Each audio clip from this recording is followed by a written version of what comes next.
চায়ের রাজ্য শ্রীমঙ্গলের দক্ষিণ উত্তরসূরের সোমবাড়ি চৌচালা টিনের ঘরের সামনে শোভা পাচ্ছে রঙ্গন ফুল।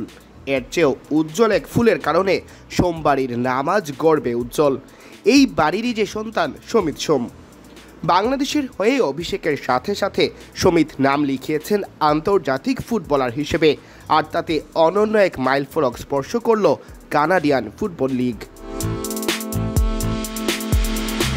নিউমারোলজি বা সংখ্যা তত্ত্বে 15 মানে সম্প্রীতি, ভারসাম্য কিংবা অ্যাডভেঞ্চার। সিপিএল বা কানাডিয়ান প্রিমিয়ার লিগে সেই হারমোনি পূর্ণ করলেন সমিত। তার অভিষেকের মাধ্যমে কানাডার সর্বোচ্চ পর্যায়ের সবচেয়ে মর্যাদাপূর্ণ এই পেশাদার ফুটবল লিগে এখন আন্তর্জাতিক ফুটবলার আছেন ভিন্ন ভিন্ন 15টি দেশের। সব মিলে সমিত সহ কানাডার লিগে খেলা আন্তর্জাতিক ফুটবলারের সংখ্যা 29। সমিতের মতো ফুটবলার পাওয়া বাংলাদেশের জন্য গর্বের, তবে সমিতের জন্য অর্জনটা কম নয়।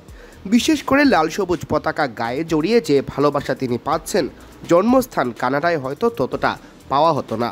তবে তার ফুটবলের আঁতুড়ঘর তো সেই উত্তর আমেরিকার উত্তরাংশে অবস্থিত পৃথিবীর দ্বিতীয় বৃহত্তম রাষ্ট্রটাই। সেই কানাডার সর্বোচ্চ মানের টুর্নামেন্ট তাই ঘটা করে উদযাপন করছে সমিতের অভিষেক। সমিতের ক্লাব কাভালরি এফসির আছে টাইটেল জয়ের কীর্তি। কানাডিয়ান লিগের চ্যাম্পিয়ন দল কনকাকাফ চ্যাম্পিয়ন্স কাপে অংশ নেয়, এমনকি ফিফা ক্লাব বিশ্বকাপের জন্য লড়তে পারে। এমন এক লিগের খেলোয়াড় বাংলাদেশের হয়ে খেলছেন, বিষয়টি ভীষণ গর্বের, তাতে নেই কোনো সন্দেহ। তবে বাংলাদেশ আর সমিতও একই সাথে কানাডিয়ান লিগের গর্বের কারণ। সোশ্যাল মিডিয়ায় দেওয়া এক পোস্টে তাই তুলে ধরেছে কানাডিয়ান ফুটবল লিগ। জানিয়েছে সমিতকে নিয়ে এখন লিগটিতে আন্তর্জাতিক ফুটবলার আছেন মোট 29 জন, যারা 15টি ভিন্ন দেশের হয়ে খেলেছেন আন্তর্জাতিক ফুটবল। সেই 15 দেশের পতাকার মধ্যে বাংলাদেশের পতাকাটাই শোভা পাচ্ছে সবার আগে। সিঙ্গাপুরের বিপক্ষে ম্যাচ শেষে সমিতকে অবশ্য কানাডা ফিরে যেতে হয়েছে, তবে এখনও সবার চোখে লেগে আছে তার শৈল্পিক ফুটবল।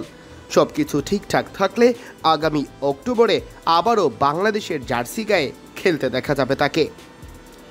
সিয়াম চৌধুরী, বিডি স্পোর্টস টাইম।